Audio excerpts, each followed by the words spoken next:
Federación de Estados del Sahel. Estamos hablando de Níger, de Mali y de Burkina Faso. Tres países que hoy están gobernados, encabezados por procesos militares con gran respaldo de la población civil de esos países, que desde, como decíamos, desde la narrativa occidental se los considera o se los llama golpes de Estado, así a secas, sin dar demasiada explicación, pero que hay otras lecturas de cómo entender este proceso. Alex, ¿ahora nos estás escuchando? Sí, hola, ¿Qué, gracias, sí, les oigo. qué tal? Un gusto. Nicolás, Miranda y Delfina de este lado. ¿Cómo estás? Muy bien, encantados. Bueno, a ver, escribiste este artículo, La Confederación de Estados del Sahel y su lucha actual contra el neocolonialismo. Lo hemos abordado en alguna oportunidad. Eh, ¿Cómo describirías el proceso que están viviendo, sobre todo estos tres países del Sahel africano, Burkina Faso, Mali y Níger? Bueno, muchas gracias por la invitación, realmente para poder abordar esta cuestión de, digamos, sobre una realidad en el continente africano, en particular en África del Oeste y en los países del Sahel, que no suele ser muy conocida ni analizada en grandes medios.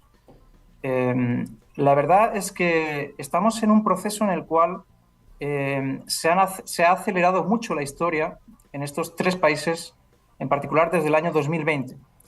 Pero yo soy autor de un libro, Níger, en el cual he explicado que la evolución de estos tres países en los cuales se han dado golpes de Estado, desde 2020 en Mali y luego también 2021, 2022 en Burkina Faso y luego 26 de julio de 2023 en Níger, lo que hemos estado observando es una intervención por parte de los militares digamos, tomar las riendas del poder, dándole un carpetazo, poniendo de revés toda la situación que había prevalecido hasta entonces, en particular en la última década, desde la invasión de la OTAN en Libia, cuando el norte de Mali es desestabilizado y al Ejército Nacional Maliense se le impide recuperar la soberanía nacional en dos terceras partes de su territorio, en el norte de Mali, en particular la región de Kidal. Esto es un proceso en el cual tenemos a tres países unidos, tres países del sur, también históricamente caracterizados por el expolio de sus materias primas, por una colonización francesa y por una estructura económica dependiente de la exportación de ciertas materias primas en cada caso. El caso de Níger, que es el que he estudiado y analizado en mi libro, es particularmente algo indignante, puesto que a partir del momento en el cual se da el golpe de Estado, saltan las alarmas de todas las cancillerías occidentales, las grandes potencias e instituciones financieras, considerando que ese golpe de Estado era inaceptable y que era como, bueno, ya no se podía aceptar esa situación porque era el tercer caso o el cuarto caso, si contamos el caso de Guinea también, de golpe de Estado militar. Ahora bien, yo me preguntaba por qué tanta indignación, puesto que quienes conocemos un poco la historia del continente africano, en particular los países descolonizados del territorio en el cual Francia estaba presente, sabemos que Francia ha mantenido una política muy de apoyo a una serie de dictadores que se han permanecido, algunos en el poder, incluso 30 y 40 años. Hay una alianza entre ciertos dirigentes corruptos que, bueno, se conoce como la France-Afrique, eh, que es como una relación incestuosa entre esos dirigentes y la antigua potencia colonial. De hecho, lo que ha sucedido es que las poblaciones de estos tres países, progresivamente durante años, no solo han protestado contra la presencia militar extranjera, considerando las tropas de ocupación, sino que también ha habido, durante una acumulación de luchas y de protestas, en particular por el hecho de que 60 años después de las independencias africanas, la situación no ha sido sustancialmente una mejora para la población y las poblaciones yo creo que han comprendido quiénes son los responsables. En buena parte, las políticas neoliberales impuestas han impedido el desarrollo en las últimas décadas, desde los años 80, y a eso se le ha añadido el problema del fenómeno del terrorismo, que es bastante complejo. Es un problema que hay que analizar en detalle, pero la solución evidentemente no ha sido la presencia militar extranjera. Así que lo que estamos viendo, como lo comentaste, es un apoyo popular a estos procesos de rebelión militar, podríamos decirlo así, que han conseguido una serie de pasos muy significativos desde el punto de vista de los países del sur, como el cierre de bases militares extranjeras y expulsión de las tropas. Es decir, no cualquier gobernante que toma el poder de la noche a la mañana va a cambiar las reglas del juego de esa manera. Y esto es algo que realmente vale la pena estudiar y conocer de cerca. Uh-huh. Lo charlábamos en otras oportunidades y te transfiero la misma pregunta. Hace acordar mucho a personajes como Ibrahim Traoré, hacen acordar mucho, incluso en su narrativa, a personas como el Che Guevara o como Fidel Castro o como el mismo Hugo Chávez, militares que llegan al poder del Estado, sea por un golpe, como en el caso de Fidel o el Che, o de un proceso electoral, en el caso de Chávez, que empiezan a cambiar las reglas de juego, también entendiendo empiezan a cambiar un poco las reglas de juego con apoyo popular. Pues la verdad hay un paralelismo. Yo creo que Chávez también fue bastante claro desde el momento en el cual se lanzó el proceso constituyente a finales de los años 90, en el 99. Y creo que Chávez lo resumió de una manera diciendo que son los pueblos el combustible de la historia. Y realmente estamos oyendo a través de los discursos y la voz de estos tres dirigentes un discurso muy rompedor. Pero este discurso es la concretización a través de actos y a través de, primero, en primer lugar, lo que ellos están diciendo es que son los actos los que van a hablar. Hay que recordar que estos dirigentes son militares y que tienen una trayectoria en el caso de Ibrahim Traoré y de Assimi Goïta, pues una trayectoria realmente de presencia en el terreno. Han estado patrullando en esas zonas y haciendo frente a ese problema del terrorismo. No son personas que hayan llegado al poder tras una trayectoria militante, política, nada de eso. No estamos ante personas que hagan largos discursos de manera general.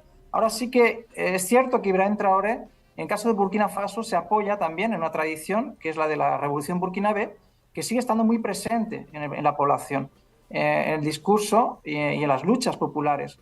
Y él recoge, en cierta manera, este sentimiento popular, estas aspiraciones. Ibrahim Traoré, en particular, ha tenido palabras que hacen eco mucho a Tomás Sankara y no ha dudado también en apuntar la responsabilidad de ciertos sectores sociales cómplices con el neocolonialismo, lo cual a quien siga siendo escéptico, creo que habría que acordarle cierto crédito. Estamos ante tres países que tienen un desafío muy grande, muy importante todavía de recuperación de la soberanía territorial frente a zonas controladas por grupos armados, que podríamos resumirlos llamando terroristas, y ese problema de desplazamiento también interno de sus poblaciones.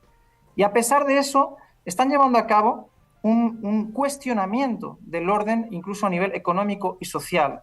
Esto es lo que para mí es más determinante. Es decir, que estamos ante, en el caso de estos tres dirigentes, en particular yo diría Níger y Burkina Faso, en el caso de Mali creo que la situación a nivel de la transformación social, económica es un poco más lenta, por lo que parece, pero creo que en esos dos países vemos claramente un discurso que apunta incluso a la complicidad de ciertos sectores, ciertas clases sociales en el juego que le estaban haciendo al neocolonialismo.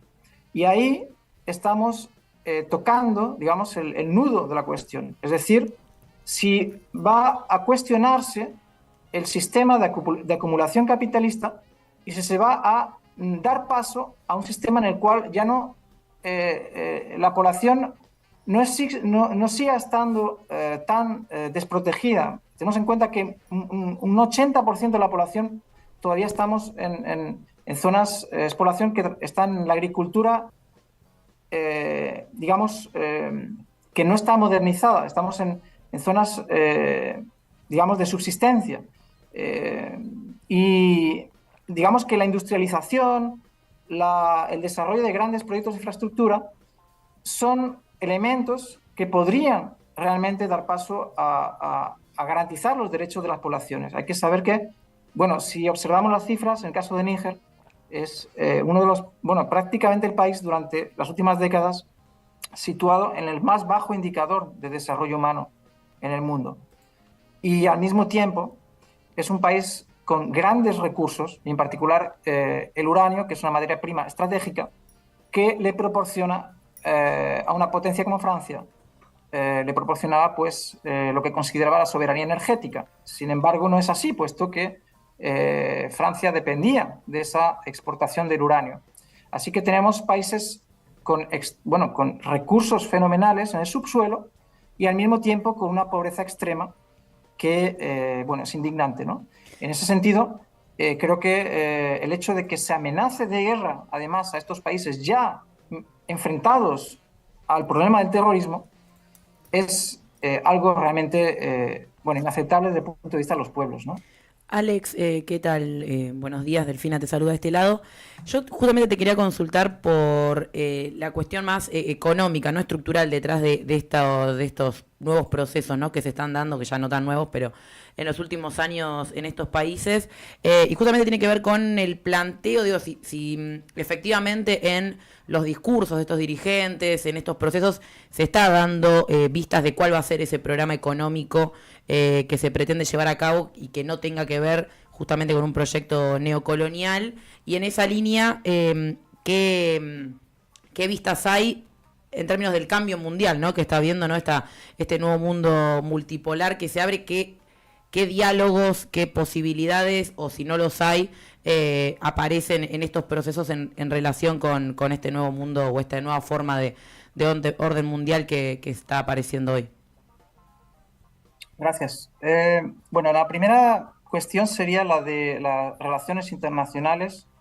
En estos tres países del Sáhel, yo planteo en el libro el hecho de que los gobiernos del sur, en esa situación de dependencia, no pueden escoger siempre las circunstancias en las que luchan. Por una parte, teníamos una acumulación de frustración de los pueblos que se concretiza en el cuestionamiento de la democracia, en el cuestionamiento de esos múltiples partidos políticos que han sido siempre concebidos para participar en la corrupción y que no se han concretizado en mejora para la población. Pero al mismo tiempo, esa amenaza de guerra por parte de Francia, lo que sucede es que en el momento en el que esos países resisten, en el momento en que se unen los tres países y a mediados de agosto de 2023 plantean que si tocan a Níger es como si estuvieran declarándole la guerra a ellos también, entonces ya tenemos un cambio radical de la situación, en el cual estos tres países deciden que nunca más se repetirá el escenario de Libia, el caos en Libia.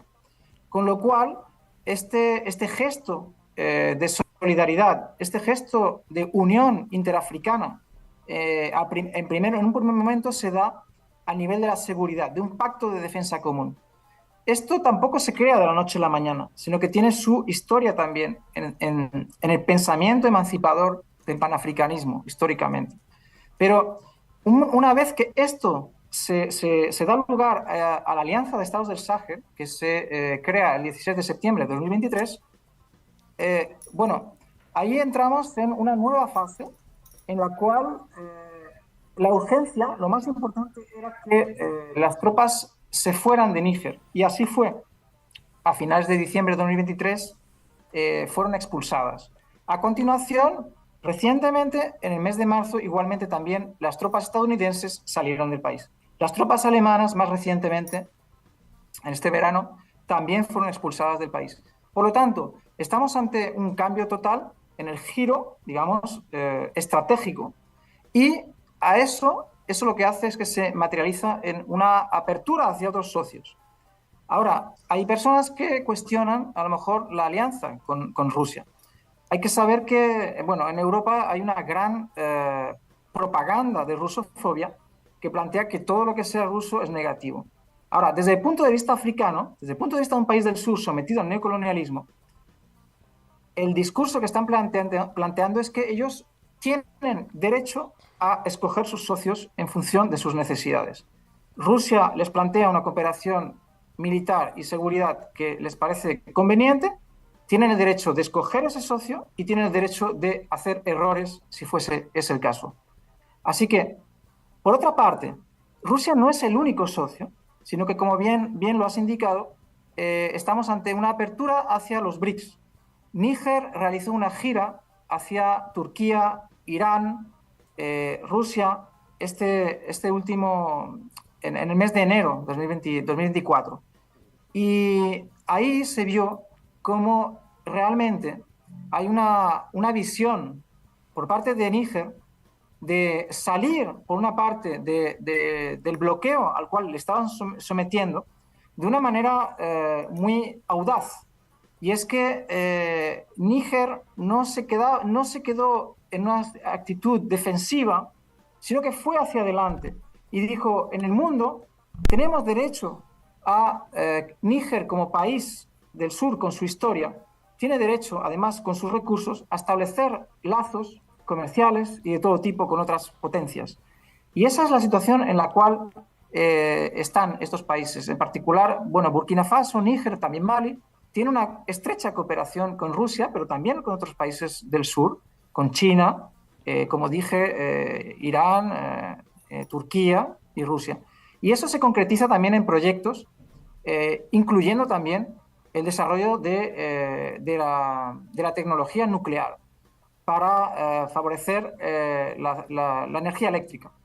Así que estamos en países que no tienen todavía acceso, una parte muy ínfima de la población tiene acceso a la electricidad, y yo creo que en el mundo moderno los pueblos deberían comprender ese desafío, esa necesidad del pueblo nigerino y de los pueblos del Sahel. Ahora, por otra parte, en lo que respecta a la pregunta sobre una visión progresista, claro, a veces desde el punto de vista de la izquierda necesitamos garantías y saber que todo va a ir en el buen camino. Pero en el caso de Níger, en el caso de Burkina Faso, hay a lo mejor aspectos que podrían darnos alguna reticencia. Es cierto que desde el punto de vista ideal, podríamos decir que faltan a lo mejor ciertos derechos o garantías en la vida, digamos, asociativa, democrática, puesto que se están cuestionando a veces, en el caso de Mali, por ejemplo, de manera temporal, el trabajo de los partidos políticos en circunstancias normales. Pero es que tenemos que recordar que estamos en países en guerra. En el caso de Burkina Faso también hay críticas respecto a situación, bueno, pues de requisición, ciertos intelectuales, militantes que han sido puestos por el gobierno en el frente de batalla para conocer esa realidad y para que puedan luego tener una perspectiva de la realidad del país más allá de la capital. Entonces, obviamente, esos son, a partir del momento en el cual son situaciones forzosas, no voluntarias, por ciertos sectores de la sociedad, históricamente en una situación más confortable, pues pueden expresarse críticas. Ahora bien, lo más importante creo es tener en cuenta que las masas excluidas del destino de la nación en Níger, en Burkina Faso y en Mali están ahora obteniendo una perspectiva de emancipación real. La política del gobierno nigerino ha sido la de ofrecerles ayudas sociales, incluyendo también ahora el derecho a la vivienda y el derecho a la alimentación. y se están preocupando porque esos derechos sociales empiecen a garantizarse, lo cual es algo que no había realmente estado en la agenda anteriormente. Así que pensando en los enormes desafíos que tienen esos países, en las enormes presiones que han tenido, en el espacio de 3 años, y en el caso de Níger, en el espacio de solo 1 año, creo que hay muchos signos esperanzadores. Alex, sabemos que tenés una agenda apretada y que estás con algunos compromisos, así que por ahora te vamos a despedir, pero sí, si te parece, vamos a dejar la puerta abierta para seguir profundizando, porque me parece que da como para seguir charlando bastante más, sobre todo más allá de esos 3 países del Sahel, sino todo lo que también está sucediendo en los alrededores de esos países, que también me parece que va marcando la temperatura de cómo está cambiando el panorama en África. Así que agradecerte por estos minutos que te has tomado, y bueno, será hasta pronto. Muchas gracias y hasta una próxima. Charlábamos con Alex Anfruns, escritor, periodista español que vive en Marruecos, da clase en la Universidad